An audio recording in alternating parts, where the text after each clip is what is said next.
এই মানুষটা নিয়ে আমি প্রত্যেকটা মুহূর্তে আতঙ্কে থাকি। সে বাসা ঢোকা মানে আমার একটা আতঙ্ক। 2 মাস 60 দিনের মধ্যে সে একদিনও বাজার করে নাই? না। রিয়েলি মানে রেগুলার যে ফিজিক্যাল মেলামেশা সেটা সে করতো না? আচ্ছা, পার্টিকুলার ওই দিনগুলো করতো না। মানে যেগুলো চান্স বেশি থাকতো সেই দিনগুলোতে সে এড়ায় চলতো? আচ্ছা, ওই আমার সাথে একটা গ্যাঞ্জাম লাগাই দিত, দুজন দুই মুখ হয়ে ঘুমাইতাম এরকম। মানে আমি না খুব ভেড়ার মধ্যে পড়ে মানে একটা অড সিচুয়েশনের মধ্যে না পারতেছি। সরি আমি হাসতেছি, মানে আমি জীবনে এরকম কথা। বিসমিল্লাহির রহমানির রহিম, আসসালামু আলাইকুম। আমার নাম নীরব। বেশি কিছু আশা করা ভুল। আজকের অনুষ্ঠানটা খুব সাধারণ, একটা সাধারণ মেয়ের গল্প যে সংসার করতে চেয়েছিল, কিন্তু যৌতুক নামে একটা চমৎকার পোকা সেই সংসারটার ঘুণের মতো খেয়ে ফেলেছে। আমি নাম বলতে চাই না খুব সঙ্গত কারণেই। এই অনুষ্ঠানে বেশিরভাগ সময় আমি নাম পরিচয় গোপন রাখি, কারণ আমি চাই না কোনো মেয়ের কোনোভাবে সামাজিকভাবে একটু হলেও ক্ষতি হোক।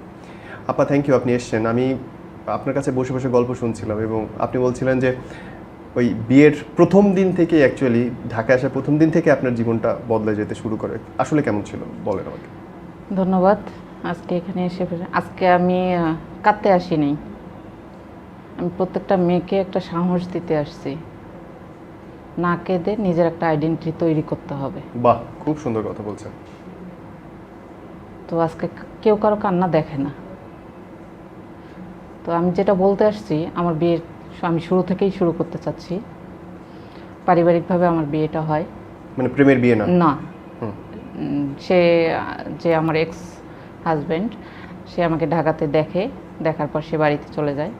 বাড়িতে চলে যেয়ে সে বাড়িতে কনফার্ম করে যে আমার মেয়ে পছন্দ হয়েছে, পারিবারিকভাবে আলোচনা করো। তো আমাকে জানানো হয় যে আমাদেরও ছেলে পছন্দ হয়েছে, প্লাস ছেলের বাড়ি ঘর সব কিছু ঠিক আছে, তুমি চলে আসো। আর ওই দিন আর কি আমাদের বাড়িতে একটা আলোচনা হবে, দেন আপনারা এইসব নিয়ে। তো এক পর্যায়ে তারা অনেক টাকা যৌতুক দাবি করে। তো আমার পরিবার ওটা দিতে অস্বীকৃতি জানায় যে এত টাকা দিতে পারবো না, কারণ আমাদের মেয়ে তো সে শিক্ষিত, একটা চাকরিজীবী, এত টাকা তো দেবো না। কিন্তু হ্যাঁ, আমরা মেয়েকে সব কিছুই দিব, অনেক কিছুই দিব, কিন্তু কোনো অ্যামাউন্ট দিব না, মানে টাকা পয়সা দিব না। হ্যাঁ, জি, যা যা লাগে আমরা সব দেব, সাজায় দিব, সাজায় দিব। হ্যাঁ, এবং দিয়েছেও তাই। তো আমি মাঝখানে ওরা এটা একটা মুলতবি হয়েছে। তো আমি যখন চলে আসলাম বাড়িতে, তো আমাকে জানানো হয়নি। আমি যখন এসে শুনলাম যে তারা এরকম যৌতুক দাবি করছে, তো আমি স্ট্রেইট বলে দিছি যে আমি এই ছেলেকে বিয়ে করব না। বাহ, পারফেক্ট। এবং ওই ছেলেকে আমি ফোন করছি যে আপনি আমাকে কালকে রাত্রে ফোন করে বললেন যে আপনি আসতেছেন, সব ঠিকঠাক আছে, তাহলে এই যৌতুকের ইয়েটা কিসের জন্য? আমি তো আপনাকে বিয়ে করতে পারবো না। যৌতুক, আমি ছোটবেলা থেকে এটার বিরোধী। অবশ্যই যে কোনো সচেতন মানুষই বিরোধী হবে। তো আমি কেন এটা দিয়ে বিয়ে করব? তো দিন রাত 2টার সময় ওর বড় ভাই আমার কাজিনকে ফোন করলো, ভাই লাউটে দিল, কারণ উনি ওর বড় ভাই একটা পাবলিক ইউনিভার্সিটি টিচার। জি, শিক্ষিত মানুষ। হ্যাঁ, মানে সবাই এবার শিক্ষিত। উনি ফোন করে খুব ভদ্রভাবে বলল যে একটা মেয়ে আসলো ঢাকা থেকে, অফিস থেকে ছুটি নিয়ে, বিয়ে পারপাস, আমার খুব খারাপ লাগতেছে, আসেন আপনারা আমাদের বাসায় বসি, একটা কিছু ফাইনাল করি। তো আমি আমার ফ্যামিলিকে বললাম যে দেখো, আপনারা যাচ্ছেন, যান ওদের বাসা পরের দিন, কিন্তু আপনারা কোনো ধরনের এই যৌতুকে না। জি, হ্যাঁ। তো আমাকে তখন বলতেছে যে ঠিক আছে, তো এগুলো নিয়ে চিন্তা করতে হবে না, আমরা যা করতেছি। তো ওরা যে ওদের বাসা যেয়ে সব কিছু ঠিকঠাক করে আসে। আমার ফ্যামিলির লোকজন আর কি এটা তাকে একটা মোটরসাইকেল দেওয়ার কথা স্বীকার করে আসে। আচ্ছা, মানে ডিরেক্টলি যৌতুক একটা কবুল করেই ফেললো, যে বাইক দিয়ে দিব, বাইক একটা দিব। এটা কত সালের ঘটনা? 2013। ওকে, হ্যাঁ। তার মানে প্রায় 1.5 লাখ 2 লাখের হিসাব। সে কিন্তু না চাইলেও বাইকটা পাইতো। আচ্ছা, আমার জন্য এটা বরাদ্দই ছিল। আচ্ছা, ওকে ওকে, ঠিক আছে। আমার বাবা যখন মারা যায় তার আগে আমার জন্য, আমার বিয়ে পারপাস কি খরচ হবে, গহনাগাটি যা যা লাগবে, এটার জন্য একটা ইয়ে ছিল। সে না চাইলেও ওটা পাইতো, চাওয়ার কারণে বিষয়টা একটু নেগেটিভ হয়ে গেল, স্বাভাবিক। তো তারপর বাসায় ওই দিনই রাত্রে আমাদের কাবিন হলো ওই ছেলের সাথে ওই ছেলের সাথে কাবিন হলো। হওয়ার পরে সেদিন বিয়ের দিনে তারা মাত্র একটা শাড়ি, ঠিক আছে, একটা লেগেছে করে শুধুমাত্র একটা শাড়ি নিয়ে আসছে বিয়েতে একটা শাড়ি। ওইটা মিনিট, ওইখানে একটা বড় মানে একটা লাগেজ ভর্তি সবকিছু থাকে, এটাকে কি বলেন, নিরীক্ষণ না কি যেন বলে, আমি ঠিক শব্দটা জানি না। কিচ্ছু না, মানে আলতা, সোনো, ক্রিম, শাড়ি, মেকআপ, সাজার, চুলের ফিতা সব তো থাকে। তো একটা শাড়ি, ইম্পসিবল। একটা পেটিকোট, একটা ব্লাউজ। ছেলে কি বেকার ছিল? না, ফকির ছিল, মনটা ফকির ছিল, ঠিক আছে। তো শাড়িটা আপনি তো বিসমিল্লাহি গলদ। হ্যাঁ, বিয়ের শুরুর দিন থেকে, মানে বিয়ের আগে থেকেই আপনার ঝামেলা। হ্যাঁ, ঝামেলা। তো তারপরে বিয়ে হলো, বিয়ে হওয়ার পরে রাত 2টার সময় সে চলে গেল। তো বিয়ে করে রাত্রে চলে গেল, সে চলে গেল, বাসর হইল না। তার মানে আমি বাসায় থাকলাম, তাকে খুব জেদ করা হলো, সবাই আমার থাকো, যে আমাদের এখানে একটা রেওয়াজ আছে, ছেলে 3 দিন থাকে, তো সে কিছুতেই থাকবে না, ঠিক আছে, চলে গেল, বিয়েটি করে চলে গেল। পরের দিন তাকে আবার দাওয়াত করে নিয়ে আসা হলো, আমাদের লোকজন যেয়ে তাকে নিয়ে আসলো। পরের দিন সারা দিনটায় থাকলাম। ওই দিন রাত্রেবেলা আমরা ঢাকা রওনা দিলাম, তা আমার তো অফিস আছে, ঢাকা রওনা দিলাম, আমরা ঢাকা আসলাম। ঢাকা এসে সে উঠলো কোথায়? আমার বাসায়। ওর বাসা কই? ওর বাসায় যাত্রাবাড়ি ছিল। তাহলে আপনার বাসায় উঠলো কেন? আমাকে বাসায় নামায় দিবে, নামায় দিয়ে সে চলে যাবে, আমি চিন্তা করতাম। আমি, আমার ভাগিনা, আমার বড় বোনের ছেলে আর আমরা দুজনে একটা ফ্ল্যাট ভাড়া নিয়ে থাকতাম, দুজন শেয়ার করে। হ্যাঁ, শেয়ার করে, কারণ ও একটু প্রবলেম ছিল, হস্টেলে মেসে থাকতে পারে না, তো আমিও যেহেতু একা, তো আমরা কি করলাম, 2 ভাগনা, খালা ভাগনা মিলে একটা ফ্ল্যাট ভাড়া নিয়েছিলাম, ছোট্ট একটা ফ্ল্যাট, জি বুঝতে পারছি, খুব ছোট একটা ফ্ল্যাট।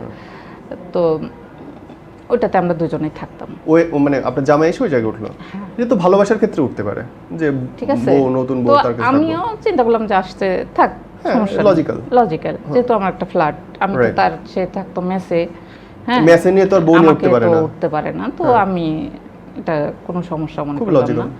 তো 2 দিন পরে সে তার বাইকটা নিয়ে আসি, আমার গ্যারেজে রাখলো, ঠিক আছে থাক, সে আমার সাথে কন্টিনিউস থাকা শুরু করলো।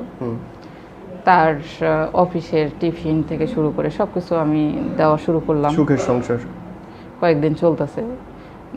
মজার একটা বিষয় বলি, সে আমাকে রেখে বাসায় ঢুকাই দিয়ে, ওই দিন আমি আর অফিস গেলাম না, ওই দিন আমাদের ফার্স্ট বাসর হচ্ছে। তো আমি একটু খুব বাসাটা সাজালাম সুন্দর করে, একটা রোমান্টিক ক্যান্ডেল লাইট ডিনার করার জন্য আয়োজন করলাম প্রথম দিন। ও আসবে, আমি খুব এক্সপেক্ট করছিলাম যে ও হয়তো একটা ফুলের তোড়া নিয়ে আসবে, কিন্তু না, ও রাত 12টার সময় আসলো, কিচ্ছু না। হ্যাঁ, তো আমি না অবাক হয়ে গেলাম। আমি ওর জন্য গিফট কিনছি, কার্ড কিনছি, আমি ক্যান্ডেল কিনছি, রান্না করছি, খুব সুন্দর করে সাজাইছি। আমরা একটা ডিনার, মানে পুরো ডিনার টেবিলটা আসলে আয়োজন করছিলাম, সুন্দর করে আমি করছিলাম। তো আমি না অবাক হয়ে গেলাম, মানুষের একটা গোলাপ ফুল কেনারও কি তার একটা ক্যাপাসিটি নাই? জি, মানে যখন সে গিফটগুলো নিল আপনার হাত থেকে, তখন কিছু বলছে না? না, তখন বলছে ও আসলে আমার ভুল হয়ে গেছে, আমার তোমার জন্য ফুল নিয়ে আসা উচিত ছিল। তাহলে তো তার ইয়া ছিল, রিগ্রেট ছিল। এটা রিগ্রেট করে এরকমই। আচ্ছা, ওই দিন মনে করছিলাম যে মানে ভুল করছে, মানুষ বোঝে নাই। হ্যাঁ, তো না, এটা সব সময়। ওকে, আগান। তারপর সেই রাত্রে তার বিহেভ কেমন ছিল? ভালো ছিল, নরমাল ছিল। ওকে, তো তারপর আমরা আসি, ভালো আছি। তো 1 দিন 2 দিন আমি না, তার সাথে তো আমার প্রেম ছিল না, তাকে আমি চিনতাম না, বিয়ে 1 সপ্তাহ আগেও চিনতাম না। তো তাকে তার মেন্টালিটি বুঝতে গেলে, তাকে বুঝতে গেলে তো আমার একটু সময় লাগবে অবশ্যই। আর আমার একটা স্বভাব কি, আমি কারো কাছে কিছু চাইতে পারি না, এটা আমার জন্য মানে ছোট লাগে, কেমন লাগে। তো আমি বাজার করতেছি, আমি রান্না করতেছি, আমি সব কিছু করতেছি, ও কোনো দায়িত্ব নিচ্ছে না, কিন্তু ও আছে বাসায়। ওকে, মানে কোনো টাকা পয়সা দিচ্ছে না, না, বাজারও করতেছে না। Very good. তো আমার জন্য এটা চাপ হয়ে যাচ্ছে। তো স্বাভাবিক। তো 1 মাস তখন কত গেল, টাকা বেতন ছিল আপনার? সরি বাট থাক না, মানে আমি বোঝার চেষ্টা করছি যে 3 জনের মতো চালানোর মতো না, উপায় ছিল কিনা উপায় আপনার? ছিল না তখন। উপায় ছিল না তখন। না। আচ্ছা, হ্যাঁ, ওকে। তো আমি না অবাক হয়ে যাচ্ছি রীতিমতো। তো আমি বলতে পারতেছি না কিছু, না কতদিনের আমাকে মাথায় কিছু কতদিনের মাথায় আপনার টান শুরু হয়ে গেল? 1 মাস 2 মাস পরে। ও মানে 2 মাস 60 দিনের মধ্যে সে একদিনও বাজার করে নাই? না রিয়েলি? রিয়েলি। কি বলেন আপনি? তারপরে হঠাৎ একদিন সে একটা সিলভার কাপ মাছ নিয়ে আসলো। ওকে।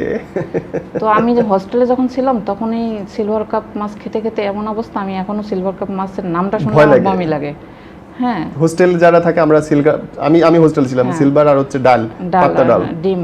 তো যাই হোক, আমি তখন আর ওকে ডিমের কত রকম ফের। হ্যাঁ, আমি ওকে বললাম যে দেখো তুমি, থ্যাংক ইউ, তুমি চেষ্টা করছো। বাজার করছো, তা আমি না সিলভার কাপ মাছ খাই না। ওকে। আর নেক্সট টাইমে তুমি মাছ কিনলে আমাকে একটু জিজ্ঞেস করে কিনিও, না হলে সিলভার কাপ মাছ কিনিও না। হুম। আমি তারপর? এইভাবে বলছি। তো আর কিছু বলেনি, আর কোনো বাজার করে না সে। মানে সে খুব খুশিতে সিলভার কাপ মাছ কিনে নিয়ে আসছে।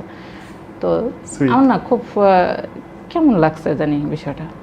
তার তো আমাকে দেখে বোঝা উচিত ছিল, আমার চয়েস দেখে বোঝা উচিত ছিল। আমি 2 মাস 3 মাস ধরে সে আমার বাসায় খাচ্ছে, সেটা খেয়ে ওর বোঝা উচিত ছিল আমি কি খাই। না, না, এই জায়গায় আমি আপনার সাথে দ্বিমত পোষণ করি। হ্যাঁ, আপনি মুখে না বললে আপনার মনের ভাষা বোঝার ক্ষমতা আরেকজনের থাকবে, এটা আশা ঠিক করা আছে, উচিত না। আমি তাকে বলে দিলাম। তারপরে ঠিক আছে, আপনি যদি বলে দেন তারপর থেকে ভুল বলে ভুল দিলাম। ভুল। তো তারপরে 2 মাস গেল, 3 মাস গেল, এর মধ্যে আর সে টাকা কোনো- দিচ্ছে না? না, বাসা টাকা ভাড়াও তো- না? না। রিয়েলি? হ্যাঁ, আরো মজার ঘটনা বলি। তখন তো চাকরি করে? হ্যাঁ, তাহলে টাকাগুলো যাচ্ছে কই? সে সেভ করে। আর বইয়ের ঘাড়ের উপর বসে খাচ্ছে? বাসা ভাড়া দেবো কেন? আমার বাসা যে আমি এখনো ছেড়ে দেইনি। কেন ছাড়া নেই? আমার এখনো যৌতুক দেয় নাই। যৌতুক দেয়নি? ওই যে যৌতুকের জন্য তাকে আমার বিয়ে তুলে দেয় নাই। বুঝলাম না জিনিসটা। বিয়েটা কাবিন হয়েছে, হুম। কাবিনের পর একটা আনুষ্ঠানিকতা হবে না, আমাকে শ্বশুরবাড়ি তো নিয়ে যায় নাই। হ্যাঁ। সেই আনুষ্ঠানিকতাটা এখনো যে হয়নি। তাহলে এই বাসায় কেন থাকছো? এর তো ঢাকায়, এবং তার কোনো আত্মীয় স্বজনের সাথে যতদিন পর্যন্ত আমাকে তুলে দেয়নি, মানে শ্বশুর আনুষ্ঠানিকতাটা হয়নি, ততদিন পর্যন্ত সে আমার তার কোনো আত্মীয় স্বজনের সাথে আমাকে মিট করায়নি। দেন আমার কোনো আত্মীয় স্বজনের বাসা সে যায়নি। Too complicated. ঠিক আছে, আপনার উপর অত্যাচারটা শুরু হলো কখন? অত্যাচারটা মানসিক অত্যাচারটা শুরু থেকেই তো। আর শারীরিক অত্যাচারটা আপনার 19-এর পর থেকে। কিসের পর থেকে? 19 সালের পরে? 19 সালের পর থেকে। ফার্স্ট দিন থেকে বলেন তো আমাকে। তো তারপরে সে এরকম আমি মানসিকভাবে হয়ে যাচ্ছি, আমার প্রেশার হাই হয়ে যাচ্ছে, আমি ঘুমাইতে পারতেছি না। সে কথা বলে না, কিছু হলেই কথা বলা বন্ধ করে দেয়। আর আমি এটা নিতে পারি না। কেন? ধরেন যে একটা সিনেমা দেখতেছি কিংবা কোনো নাটক দেখতেছি, তো আমি ওখানে একটা কমেন্ট করলাম, হুম। হতেই পারে না, মানুষের লাইফের সাথে মিলে যায় না। হ্যাঁ, এটা লোক এ তো তোমার মতো। মানে আপনার খোঁচানোর অভ্যাস ছিল? না, খোঁচানোর ওইভাবে অভ্যাস না, তো হাসি, মানুষ মজা করে। মজা করে তারে খোঁচা মারছেন? হ্যাঁ, তাহলে তো জিনিসটা খারাপ করছেন আপনি। করলাম। আমার না, হাজবেন্ড তো করলে না, আপনি অত্যাচার করবেন, শুরুটা আপনি করবেন, আবার আপনি চাইবেন লাস্টে ভালো হোক, তা তো হবে না। তো যাই হোক, না যাই হতেই হোক পারি। না, না অবশ্যই হতে পারে না। আপনি তার একটা ভালো মুডে সে আপনার সাথে সিনেমা দেখতেছে, আপনি তার একটা খোঁচা মারলেন, তারপর আপনি আবার আশা করতেছেন সে আপনাকে আদর যত্ন করে কথা বলবে। না, আমার আদর যত্ন তো সে করবেই না, আমি জানি। কেন তো বলবেন না? সে কথা বলা বন্ধ করলো, খাওয়া দাওয়া বন্ধ করে দিল। ঠিক আছে, ঝগড়া তো করে নেই, না। কথা বলা বন্ধ করে দিয়েছে, কথা বলা হি ক্যান বন্ধ ডু করছে। ইট। ঠিক আছে, আমি তাকে মানাইয়া খাওয়াইলাম, ওকে। মানাইলাম এরকম করে। তারপর দেখেন যে আমি হয়তো কোনো কারণে আমি ওকে, যে কোনো একটা ঘটনা হতে পারে বাসার, খুব তুচ্ছ একটা বিষয়, জি যে আমি কিচেনের লাইটটা অন করা আছে, জি। আমি ভুলে বেডরুমে এসে টিভি দেখতেছি, হ্যাঁ। কিচেনের লাইটটা অন কেন, আচ্ছা। এটা অফ করে নিয়ে আমি বলছি, আচ্ছা ঠিক আছে, আমি ভুলে গেছি, তুমি একটু অফ করে দাও। সে 5 মিনিটটার উপর একটা লেকচার দেবে। তো এটা যদি কন্টিনিউয়াস হয় তা আমার জন্য তো একটা খারাপ। নেওয়া কঠিন। হ্যাঁ, হ্যাঁ। আর বাবা তুমি অফ করে দিলেই তো হয়ে যায়, বাসার তো তুমি কোনো কাজ করো না। হুম। তো আমার ভুল হয়েছে, জি। আমি এটা স্বীকার করতেছি, তুমি অফ করো ওকে। না। দরজাটা খুলতে দেরি হলো কেন? এটা কোথায়, আপনার বাসায়? হ্যাঁ, আমার বাসায়। এরকম এগুলা ছোটোখাটো বিষয় নিয়ে আমাদের লাগতো। ওকে, হ্যাঁ। তো এগুলো যখন আমি কোনোদিন প্রতিবাদ করতাম, তো তখন দেখা গেলো যে সে কথা বলতো না, খাওয়া বন্ধ করে দিত। হুম। তো প্রথমের দিকে আমি তাকে খুব মানে যত্ন করে খাওয়াইতাম, জোর করে, জোর জবরদস্তি। পরে থেকে আমি বাদ দিয়ে দিয়েছি। আমি তখন ওকে বলছি টেবিলে খাবার আছে, তোমার খেতে ইচ্ছে করলে খাও, না খেলে আমার কালকে অফিস আছে, আমি ঘুমাইতে গেলাম, এরকম। তো যাই হোক, আমি যেখানে ছাড়লাম, আমাদের 4 মাস হয়ে গেল, সে কোনো বাজার করতেছে না, কিচ্ছু করতেছে না। এদিকে আমার প্রবলেম হয়ে যাচ্ছে, আমি পারতেছি না। তো দেন তার বোনকে আমি বিষয়টা জানালাম। তাকে না জানায় তার বোনকে জানালেন? তাকে আমি বলছি। কি বলছেন? যে তুমি বাজার টাজার কিছু করতেছো না কেন? হ্যাঁ, কি বলছে? যে আমি তো ওই বাসা এখনো ছাড়িনি। ওই বাসা নিলে ভাড়া দিচ্ছ না, কিন্তু খাবারের টাকা? খাবারের টাকা দিব, আনুষ্ঠানিকতা হয়ে গেলে তখন দেব। মানতে পারলাম না কথাটা। ঠিক আছে। তো তখন তার বোনকে আমি বললাম যে আপা, ও এরকম করতেছে, আমি তো পারতেছি না ওকে চালাইতে। ও যদি আমার খরচ টরচ না দেয়, তা ও যেহেতু ওই বাসা ছাড়বেও না, তো ওখানে থাকো, তারপর আনুষ্ঠানিকতা হোক, তারপর সে আসুক, তারপর আমরা একটা বাসা ভাড়া নিই। আমি এভাবে বলছি। তো তখন সে কী করলো, তার বোন বলতেছে যে দেখো, তুমি তোমার ফ্যামিলিকে বলো এটা তাড়াতাড়ি সমাধান করতে। আমরা তো গ্রামের মানুষ ব্যাংকে টাকা জমা রাখে না, গ্রামের মানুষ টাকা জমি কিনে রাখে। আমার বাবা আমার তাই করছে, সেটাই রাখছে আমার জন্য। তো সেটা তো আমার ভাইয়ের সময় লাগবে বিক্রি করা, অনেক ঝামেলা আছে। তো এরকম করে 6 মাস চলে গেল। এর ফাঁকে মাঝে মাঝে আমরা কিন্তু একটু, আমার অফিস শুক্রবার খোলা, ওর অফিস শুক্রবার অফ, তো টাইমিং মিলতেছে না। হ্যাঁ, শুক্রবারের দিন বিকেলবেলা আমি ওকে বলি তুমি একটু আসো অফিসের, আমাকে নিয়েও যাও, আমরা একটু বাইরে একটু ঘুরতাম। হ্যাঁ, নতুন বিয়ে হয়েছে, একটু ঘুরবো না?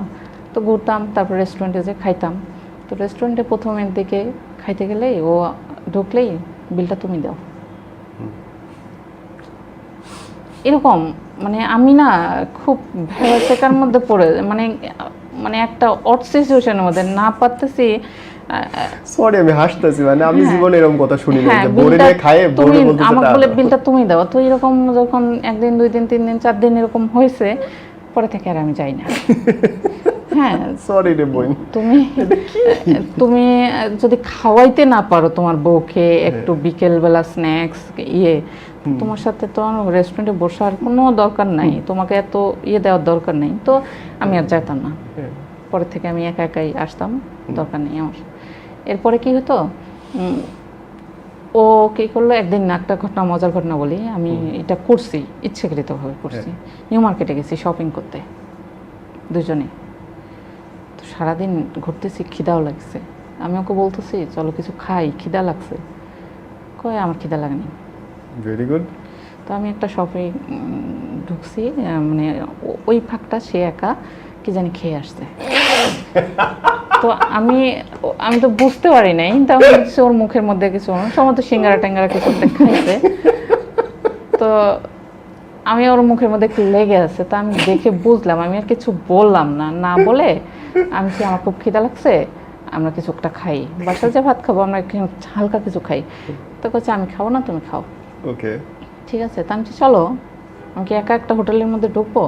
তো আমি হালিম, তো আমি হচ্ছে যে অর্ডার করলাম, আমি একটাই অর্ডার করছি।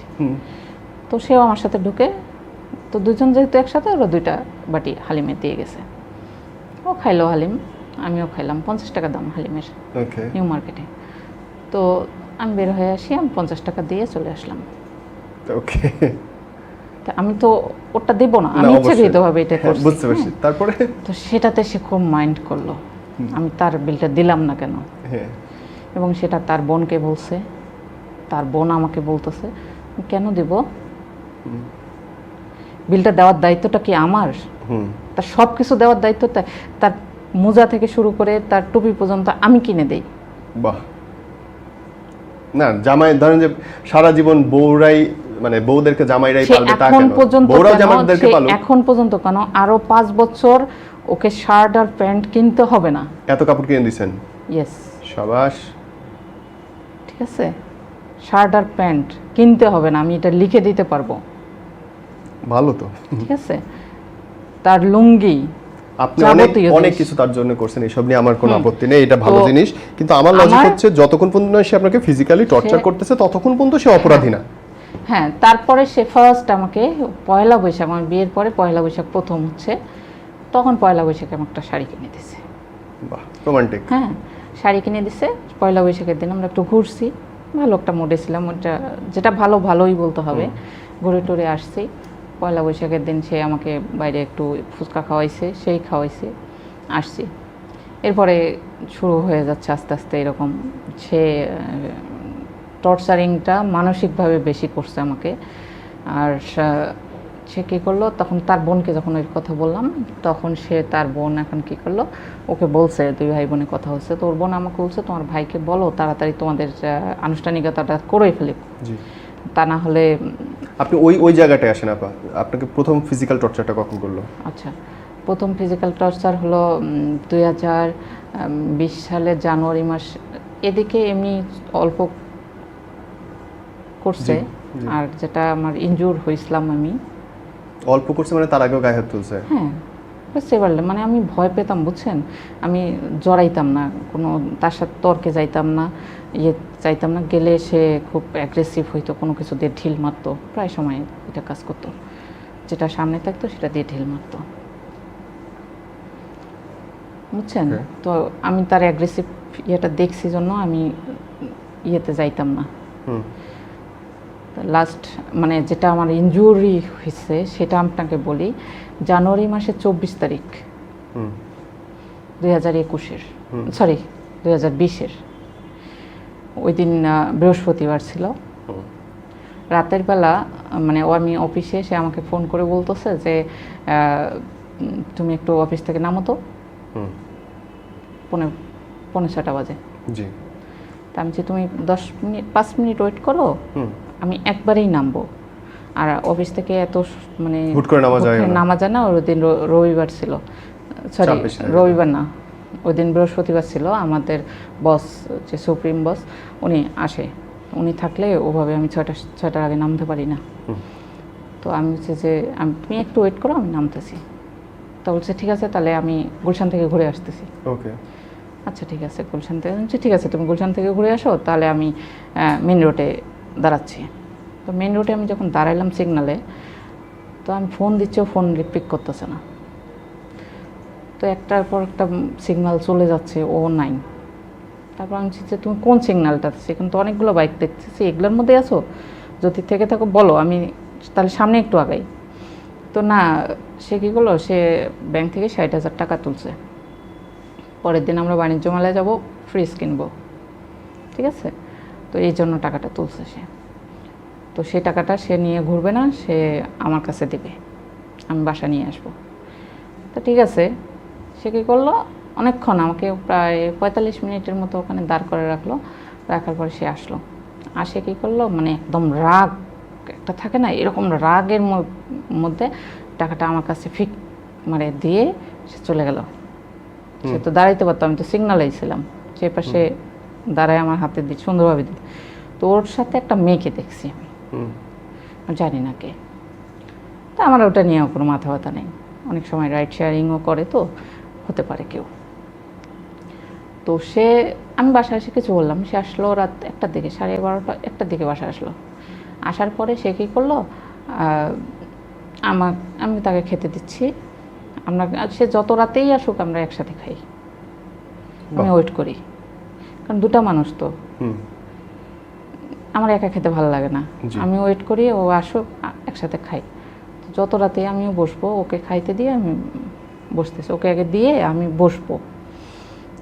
তো ওই সময় মাঝখানে বলে রাখি, আমার বাসায় একটা সাপ্লেট আমি ভাড়া দিছিলাম। তো ভাড়াটির মেয়েটাও আবার আমাদের খুব ভক্ত ছিল, তো ও বাসায় আসলে ওর কাছেই থাকে সব সময়, আমার কাছে আর ওর কাছে। তো মেয়েটা ওই চেয়ারের কাছে দাঁড়ায় আছে, আর ও বসে আছে, আমি খাবারটা দিচ্ছি।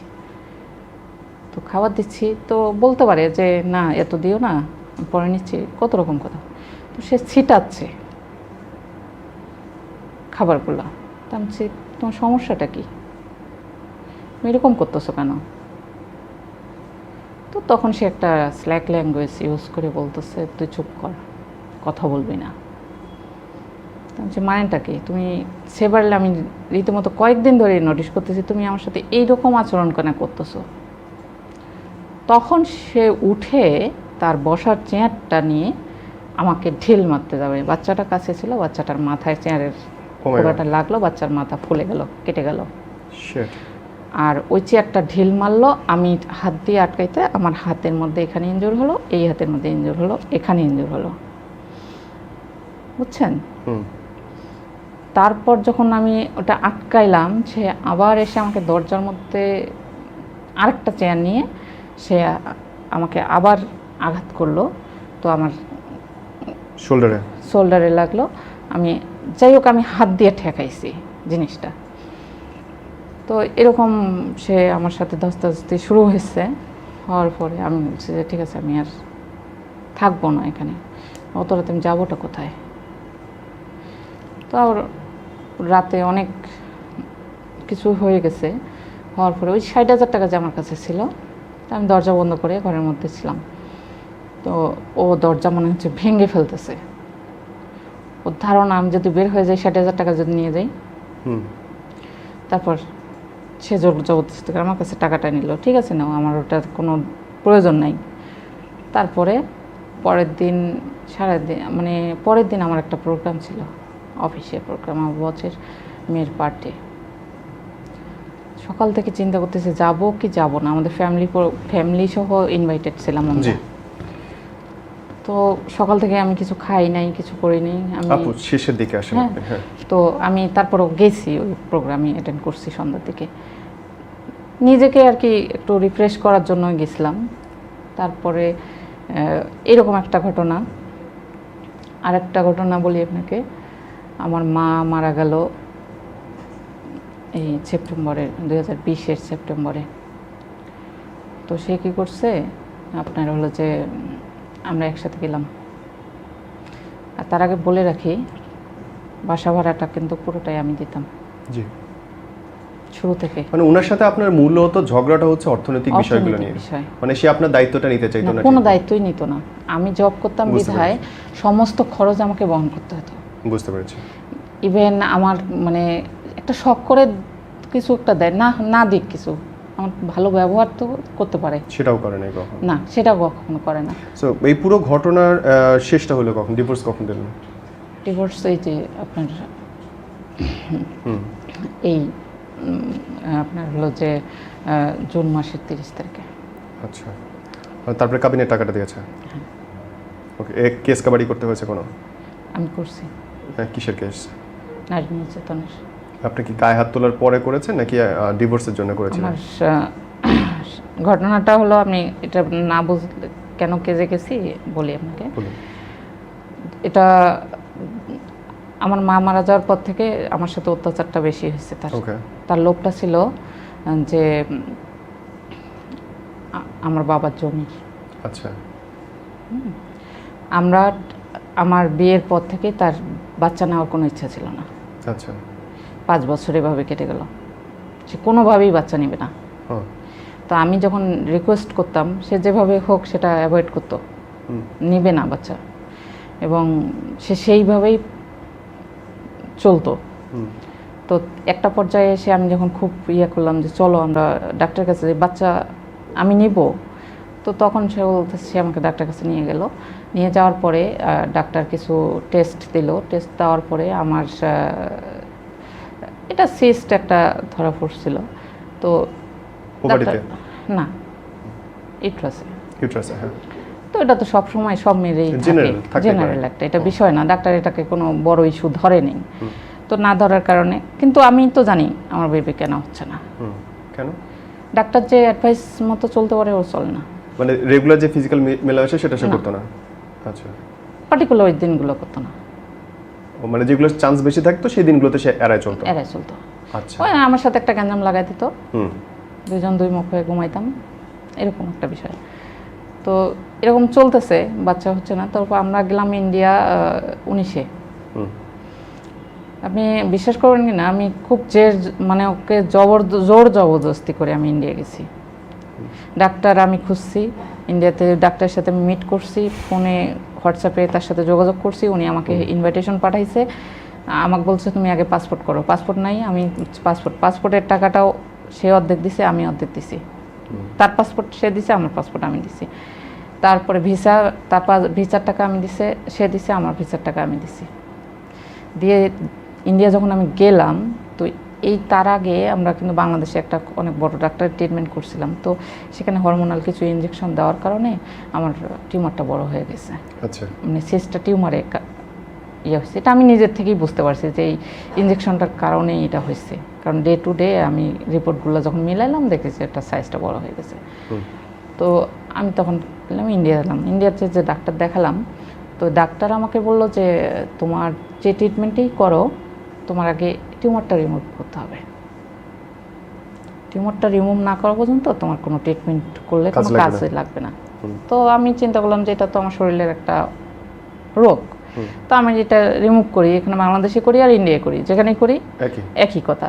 তো আমি আমার বাংলাদেশে আমার রিলেটিভ ডাক্তার যারা আছে তাদের সাথে কথা বললাম, বলছে যে তুমি ওখানেই করে ফেলো, টাকা লাগবে তো, আমরা তো প্রিপারেশন নিয়ে যাইনি অপারেশনের। সাথে সাথে আমি ওকে বললাম দেখো তুমি একটু ব্যবস্থা করো, কয় না আমার কাছে কোনো উপায় নেই। সে চাইলেই পারতো। তা আমি আমার বাড়িতে ফোন করলাম, সাথে সাথে পরের দিনেই আর কি আমার বাড়ি থেকে 1 লাখ টাকা পাঠায় দিল ওর অফিসের অ্যাড্রেসে। ওর অফিসের ওর কলিগের অ্যাকাউন্টে পাঠাইলো। ওর কলিগ টাকাটা নিয়ে গ্রিন লাইনের যে ডাইরেক্টর, ওর অফিসের ডাইরেক্টর, গ্রিন লাইনের মালিক হলো ওর অফিসের ডাইরেক্টর, থেকে দিয়ে টাকাটা ম্যানেজ হলো সামহাউ। যাই হোক, ওইভাবে আমাকে টাকাটা পাঠানো হলো একদিনের মধ্যে। টাকাটা তুললাম, আমি কনফার্ম করলাম ডাক্তারের কাছে আমি অপারেশন করাবো। আমার অপারেশনটা হয়ে গেল। অপারেশন যেদিন যাচ্ছি, তো আমি চিন্তা করলাম যে হসপিটালে অপারেশন করার পরে তো আর আমার মুভ করা সম্ভব না, কোনো মার্কেট টার্কেট যাওয়া, যেহেতু কলকাতা আসছি একটু শপিং করব। তো যেদিন আমি হসপিটালে ভর্তি হব, ওই দিন সকালবেলা আমরা শপিং করতে গেছি। তা আমি ওকে বলতেছি যে তোমার কাছে যে টাকা আছে ওটা দিয়ে শপিং করতেছি, তুমি হিসাব রাখিও, টাকাটা তুমি দাও, এক হাত থেকে খরচ হোক। তো খরচ করছে। আচ্ছা, এই হিসাবটা তো আমরা পরেও মিলাইতে পারি, ঠিক না? আর গ্রিন লাইন থেকে যে টাকাটা আমরা তুলে আনলাম, পুরো 1 লাখ টাকা, $82,000 রুপি, আমি পুরো টাকাটাই ওর হাতে দিলাম, যেটা রাখো, আমার অপারেশন করতে 70,000 রুপি লাগবে। আমি পুরো টাকাটাই ওর হাতে দিলাম। যখন আমি হসপিটালে যাব রেডি হচ্ছি আমি বাসায়, তখন ও আমাকে বলতেছে যে ওখানে কি কি খরচ হয়েছে হিসাবটা দাও আগে, তারপর হসপিটালে যাব। আপনি বোঝেন যে একটা মেয়ের মেন্টাল অবস্থাটা তখন কোথায়? আমার বাবা মা ভাই বোন সবাই দেশে, আমি একটা অন্য দেশে। আমার অ্যাজ এ হাজব্যান্ড সে আমাকে সাহস দিবে যে হসপিটালে যাচ্ছি, আমার একটা অপারেশন হবে, সেখানে সে আমাকে বলছে হিসাব দাও। আমি জানি না ওই দিনটা আমি বলছি যে তুমি মানুষ না অন্য কিছু, তুমি তো সব টাকা দিছি, তোমার যত খুশি ওখান থেকে নাও। তখন সে শুয়ে পড়ছে, বিছানা থেকে উঠবে না, হসপিটাল যাবে না। না, 5টার সময় যেতে হবে, ওখানে ভর্তি হতে হবে। পরে আমি বলছি যে দেখো, আমি তো আমার মাথায় নাই কি কি, অপারেশনটা হয়ে যাক, আমি তোকে সব হিসাব দেবো, আর তোমার কোনো টাকা খরচ তো হচ্ছে না, পুরো টাকাটাই তো তোমার কাছে, তুমি এরকম কেন করতেছো? আমার একটা অপারেশন হবে, তুমি একটা জিনিস বুঝতেছো আমার মনের অবস্থাটা কি? আমি অপারেশন থিয়েটারে যাব, আমাকে পুরো মানুষটাকে অবশ করবে, আমার আত্মীয়স্বজন কেউ নাই, আমি জানি না, যে কোনো কিছু হয়ে যেতে পারে একটা মানুষের। তুমি এতটুকু কি অনুভূতি নাই তোমার মধ্যে? এখানে তুমি ছাড়া আমার কাছে তার কেউ নাই। তখন সে উঠলো, উঠে এখন সে একটা ক্যাব ডাকলো, ক্যাব ডাকে আমাকে হসপিটালে নিয়ে গেল, নিয়ে যে আমাকে হসপিটালে ভর্তি করালো, করে টোরে। ওখানে তো ওর থাকার অ্যালাউ নাই। ডিভোর্সের কাহিনীটা এরপর থেকে ওর সঙ্গে সম্পর্কটা ডে টু ডে খুবই খারাপের দিকে যাচ্ছে আমার বাংলাদেশে আসার পর থেকে। তারপরে ডিভোর্সের কাহিনীটা হলো যে আপনাকে রাত্রে বের করে দিল, সেই ভিডিওটা আমি দেখলাম। হ্যাঁ, বের করে দিল। এটা বলি, এটার আগে আরও কিছু কথা আছে। সাল 2021, আমরা শেষের দিকে 3 মিনিটের মধ্যে আমরা শেষ এটাই। করব। হ্যাঁ সাল 2021 মে মাসে রোজার ঈদের পর জি ওর একটা প্রবলেমে আমরা পিজি হসপিটালে গেছি। ওকে পিজি হসপিটাল থেকে আমি ওকে বলতেছি, দেখো কোভিডের কারণে ডাক্তার আসা বন্ধ হয়েছে, আমার ট্রিটমেন্টটা বন্ধ হয়ে আছে, আমরা এখানে একটু খোঁজ করি এই ট্রিটমেন্টটা এখানে হচ্ছে কিনা। তো দেখতেছি যে ওখানে অনেক বড় ব্যানার করা আছে এই ট্রিটমেন্টটা হচ্ছে। ওকে তো আমি কিছু চলো একটু খোঁজ নিয়ে দেখি। তো খোঁজ নিতে যে আমার ভাগ্য ভালো যে আমি ওখানকার চেয়ারম্যানের, পিজি হসপিটালে ওই ইনফার্টিলিটি ডিপার্টমেন্টের চেয়ারম্যানের সাক্ষাৎ পাইলাম সরাসরি, বাহ যেটা পায় না কেউ। তো ম্যাডামের সাথে আমি যখন কথা বললাম, উনি আমাকে বললো যে ঠিক আছে তুমি টেস্ট করাও কিছু, মে মাসের 15-16 তারিখের দিকে। ওকে তো এই টেস্টগুলো পার্টিকুলার কিছু ডেটে করতে হয়। তো জুন মাসের 2 তারিখে পড়লো টেস্ট দিছে, ওকেও টেস্ট দিছে, আমাকেও টেস্ট দিছে। টেস্ট যখন দিছে ওখানে আমি এন্ট্রি করলাম, আমার নাম তারা এন্ট্রি করলো, তারপর আমরা খরচ টরচ জেনে নিলাম কত টাকা খরচ হতে পারে। তো দেখলাম যে ইন্ডিয়ায় খরচ 4-5 লাখ টাকা হয়, তো বাংলাদেশে এরা বললো যে এখন কোভিডের কারণে মেডিসিনের দাম বেড়ে গেছে, সেক্ষেত্রে সর্বোচ্চ 2.5 লাখ টাকা লাগবে।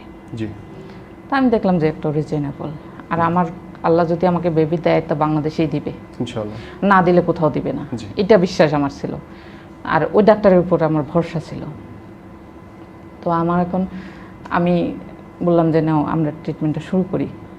তখনও কিছু বললো না, টেস্ট করাইতে দিল। যখন আমরা টেস্ট করার জন্য পিজি হসপিটালে গেলাম, পিজি হসপিটালে গিয়ে দেখি সে আমাকে, আমি ওয়েটিং চেয়ারে বসে আছি, না খেয়ে গেছি সকালবেলা, আর ও কী করলো প্রেসক্রিপশনটা নিয়ে ওই যে কাউন্টারে গেল। কাউন্টারে গিয়ে সে দেখছে যে টেস্টের না রেটগুলা, এসে আমাকে বলতেছে প্রেসক্রিপশনটা নাও। সে 2টা টিকিট কাটছে তার টেস্টের জন্য, করে সে বলতেছে তোমার টেস্টগুলো তুমি করাও। আবার ওই একই ইকোনমিক। হ্যাঁ, তো বিশ্বাস করবেন না, এই যে বিভিন্ন ঘটনার পর না আমার না আমি আর নেওয়ার ক্ষমতা ছিল না। নেওয়ার ক্ষমতা ছিল না, Logical. আমি আর পারতেছিলাম না। আর সে খুব ভালো করে জানে আমার রিসেন্ট 1 বছর 1.5 বছর ধরে আমার অফিসে একটু প্রবলেম যাচ্ছে।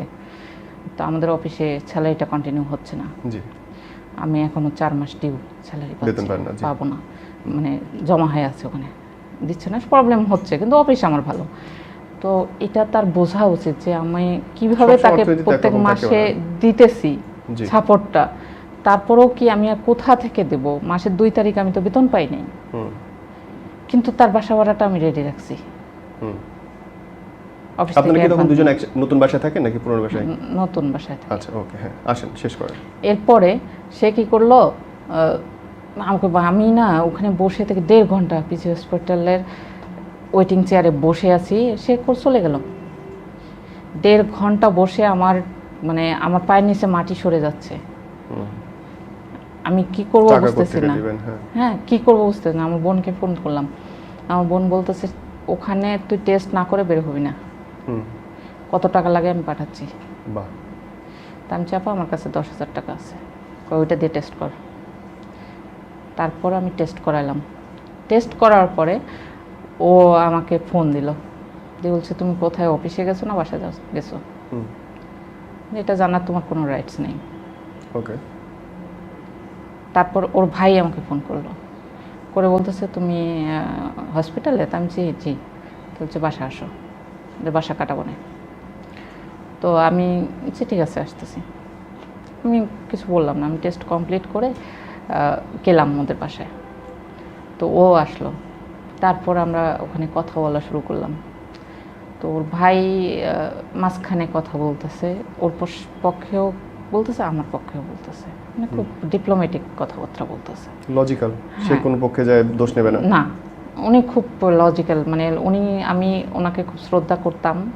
তো উনি লাস্টে যে কাহিনীটা ঘটাইছে, তো আসলে এটা এরপর আর ওনাকে শ্রদ্ধা করার মতো মন মানসিকতা আমার নেই। অ্যাটলিস্ট সারা রাত ধরে ডিনার টেবিলে আমরা ডিনার করতে বসছি, ফজরের আজান দিছে, আলাপ চলতেছে। কোনোভাবে যখন সে মানতেছে না, সে বললেন আমি 1600 টাকার টেস্ট করাইছি, তখন আমার খুব রাগ লাগলো। তখন আমি আমার স্লিপগুলা মানে রিসিটগুলো আমার ওর ভাইকে আমি দিলাম, দিয়ে দেখেন বলছে ভাই একটু হিসাব করে দেখেন তো এখানে কত টাকার টেস্ট হয়েছে।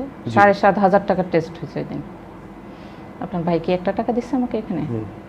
তো আজকের পর থেকে আপনাকে সাক্ষী রেখে আমি বলতেছি, আমি সংসারে আর একটি টাকাও কন্ট্রিবিউশন করব না।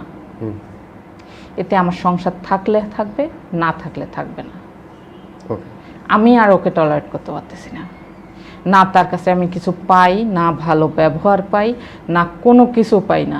এই মানুষটা নিয়ে আমি প্রত্যেকটা মুহূর্তে আতঙ্কে থাকি। সে বাসা ঢোকা মানে আমার একটা আতঙ্ক, এই যে কোথায় কি হচ্ছে। ভাই আমি তো একটা কাজ করি নাকি, আমাকে তো মেন্টালি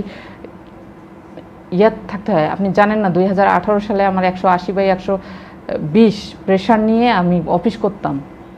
বুঝতে পারছি। ওকে, এখন আপনাদের অবস্থা কি? এখন কি আপনাদের ডিভোর্স হয়ে গেছে? হ্যাঁ, এরপরে সে কি করলো, সে তখন ওখানে বললো যে আমিও আমার কাজ করব, আমারও যা করার করব, এভাবে সে আমাকে থ্রেট দিল। তারপর আমার টেস্টগুলো কমপ্লিট হলো, আমার টেস্টের রিপোর্ট ভালো হলো। ডাক্তার আমাকে 24 তারিখ ভর্তি হতে বললো, জুন মাসের 2021-এর। তখন আমি ওকে জানালাম যখন, তখন সে আমাকে বলতেছে যে আমি তো টাকা দিতে পারবো না, তুমি তোমার বাবার বাড়ি থেকে জমি বিক্রি করে ট্রিটমেন্ট করো। কারণ যে 10 বছর ধরে তোমাকে যে টাকা দিছি সর্বসাকল্যে 14 লাখ টাকা হয়, সেই টাকাটা তুমি এখন আমাকে ব্যাক করো, এটা বলছি আমি তাকে। আর তারপর 14 তারিখে সে আমাকে ফোন করলো অফিস থেকে, ফোন করে বলতেছে বাসা ভাড়াটা দিবে না? তা আমি যে না, আমি তো আর বাসা ভাড়া দেবো না। 15 তারিখ থেকে সে বাসায় খাওয়া বন্ধ করলো, বাসায় বাজার করা বন্ধ করলো। বাসা ভাড়া সে দিছে 15 তারিখ থেকে, জুন মাস থেকে সে বাসা ভাড়া দিছে। একই বাসায় আছি, 2 জন 2 রুমে, কেউ কারোর সাথে কথা বলি না। আমি তো একা বোবা হয়ে যাচ্ছি, বোবার মতো অফিস থেকে এসে বোবা হয়ে যাই। মানে মোবাইলটা ছাড়া আমার কোনো উপায় নেই। আর টিভিটা, আমি টিভি দেখতেছি, ও বাসায় ঢুকলো, ঢুকে কোনো কথা নেই, এসে টিভির লাইনটা খুলে দিল। এরকম একটা মানসিক টর্চারিং শুরু হয়ে গেল। আমি যদি কিছু বলতে যাচ্ছি তো সে তেড়ে আসতেছে আমাকে মারতে। এইভাবে আপনার চলতেছে। চলার পরে এক পর্যায়ে 2 ফ্যামিলির মধ্যে বসা হলো, কি চায় তারা। তখন ওর বোন বলতেছে যে দিতে হবে, বিয়ের পারমিশন দিতে হবে তাকে।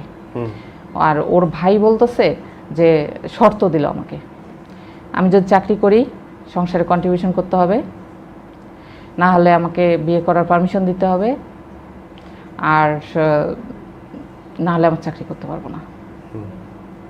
তা আমি কি এখানে বিজনেস করতে বসছি? তো 2 ফ্যামিলির মধ্যে একটু কথা কাটাকাটি হয়ে গেল। এরপর ডিসেম্বর মাসে আমি বাড়িতে গেছি, গ্রামের বাড়িতে, আমার আব্বার মৃত্যুবার্ষিকী। তো সে কী করছে, ওই ফাঁকে আমার নামে থানায় জিডি করছে।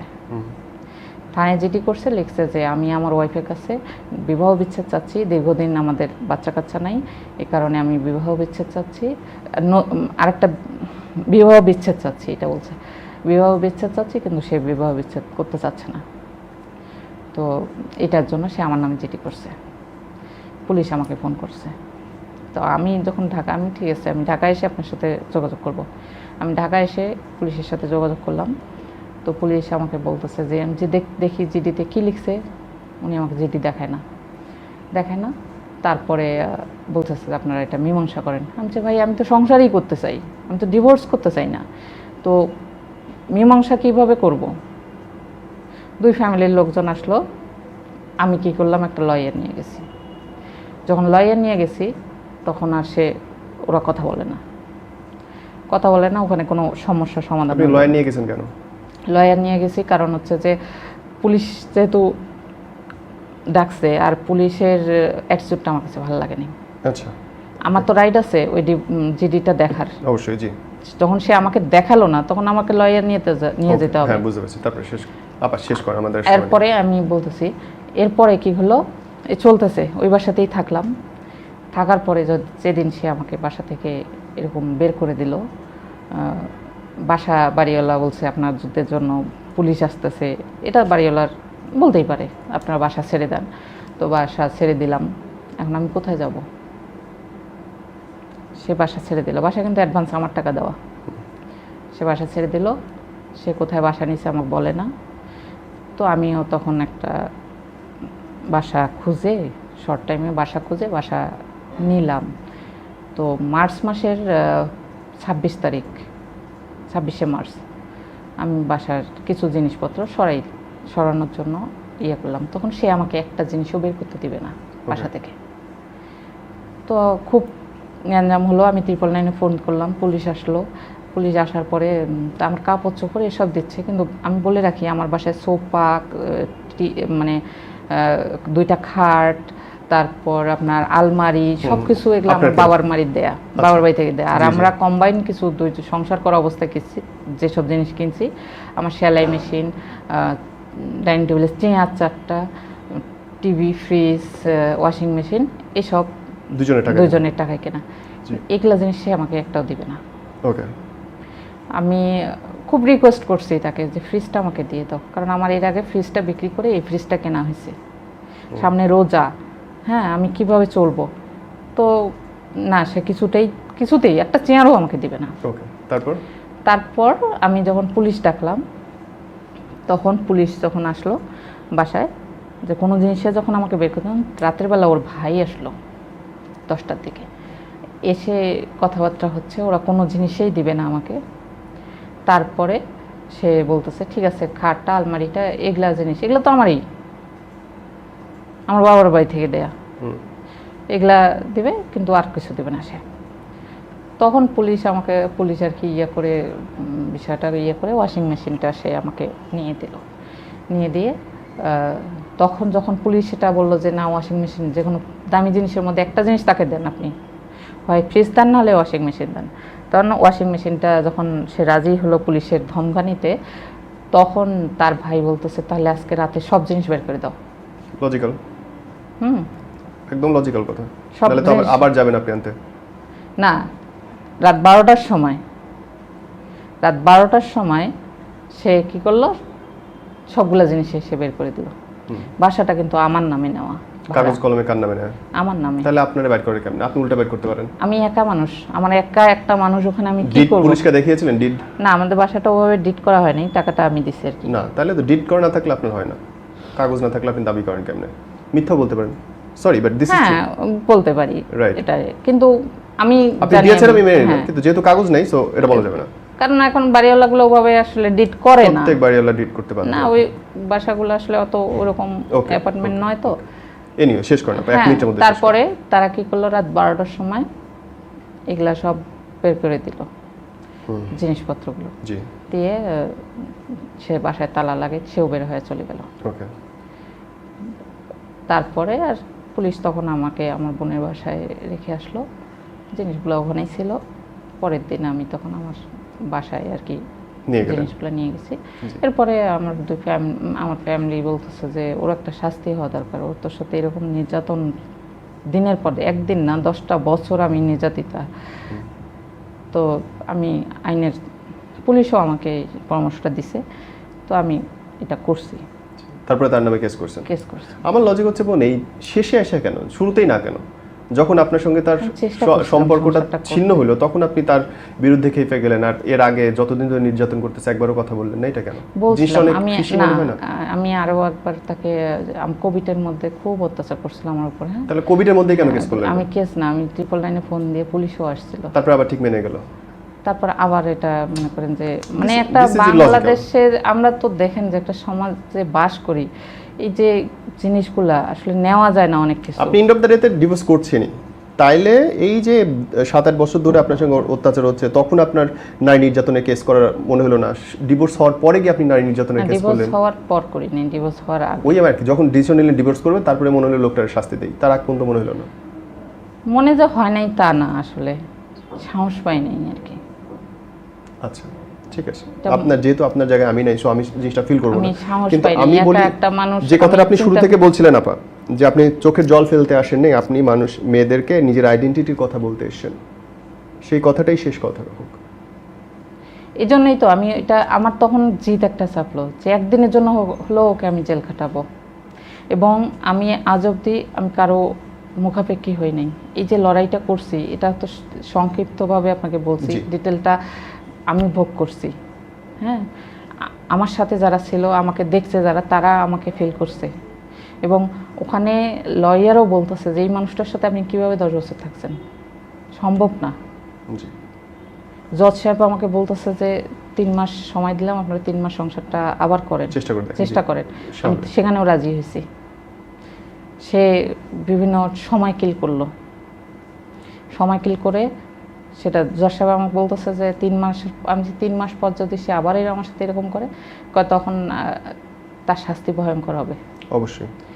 তখন সে এটা ইয়া করে আপা, থ্যাংক ইউ সো মাচ। আপনি খুব স্ট্রংলি অনেক কথা বলেছেন এবং আমি বিশ্বাস করি যে আপনার বক্তব্য শুনে অনেকে শিখবে যে শুরু থেকেই ভুলগুলো যেন কেউ টলারেট না করে। আমি তাকে শুরু থেকে যেই টলারেট করতে করতে এই এটা আমার ভুল, কিন্তু আমার কথা শুনে কোনো মেয়ে যেন পরে এই টলারেন্সটা না দেখে। আজকে একবার গায়ে হাত তোলা মানেই হচ্ছে সে তাৎক্ষণিকভাবে অপরাধী। আর আজকে গায়ে হাত তুলে একটা যদি আজকে আপনার সাপোজ আপনি আপনার ওয়াইফের গায়ে হাত তুললেন, দেন কিছুক্ষণ পর আপনি সেটা তাকে মীমাংসা করলেন এবং তাকে অনেক ভালোবাসা দিলেন, সে সেটা ভুলে গেল। হ্যাঁ, আপনাদের সংসারটা আবার সুখের হচ্ছে। আমার ক্ষেত্রে কিন্তু তা হয় নাই। আমরা দিনের পর একটা ঘটনা আপনাকে বলি, না বললে এটা মানে থাকবে।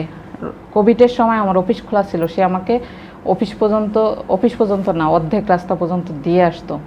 যে অনেক সময় ইউরোপগুলো অনেকগুলো বন্ধ, টার্নগুলো বন্ধ ছিল, অর্ধেক রাস্তা পর্যন্ত দিয়ে আসতো। আর পরের রাস্তাটা আমি ওপাশে রিক্সা নিয়ে চলে যেতাম। এটার জন্য তাকে আমাকে পুরো রোজা মাসটা সে আমাকে দিয়ে আসছিল, এই জন্য তাকে আমাকে পেট্রোলের টাকাটা দিতে হয়েছে। আরও একটা শুনলে অবাক হবেন, আমি তার সাথে বাইকে যাচ্ছি অফিসে, জ্যাম, তা আমি ওকে বলছি ডান দিকে ইউটার্ন নিয়ে আমরা গলির রাস্তায় ঢুকি।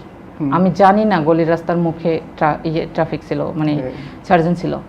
তো ঢুকতে যায় গাড়ি আটকা, 700 টাকার মামলা খাইছে সে। বাসায় এসে 700 টাকা আমার কাছে সে গুনে নিছে। শুরুতেই মানে অনেস্টলি আমি গল্পটা শেষ করছি এখানটা, এবং আমার মনে হয় যে পুরো গল্পটা শুনে যে ভালোবাসা না থাকলে আসলে সংসারটা করা উচিত না। রাইট, আমি এটাই বলতেছি। ডে 1 থেকেই দুজন মানুষকে হুট করে দুই জায়গা থেকে তুলে এনে এক জায়গায় লাগিয়ে দেবার যে আপ্রাণ চেষ্টা করা হয়েছিল, তথাকথিত সেটেল ম্যারেজ, এবং তার কারণে দুজনের মধ্যে কোনোদিন ভালোবাসাটা তৈরি হয়নি, এবং না রেসপেক্ট এসেছে, না দায়িত্ববোধ এসেছে, না একজন মানুষ আরেকজন মানুষকে বহন করবার ক্ষমতা এসছে। ভালোবাসাটাই যেখানে জন্মায় নাই, সেখানে সহ্য করাটা কোত্থেকে আসে, সহনশীলতা কোত্থেকে আসে নাই, এবং তারই ফলে আজকের এই বিচ্ছেদ, তারই ফলে আজকের এই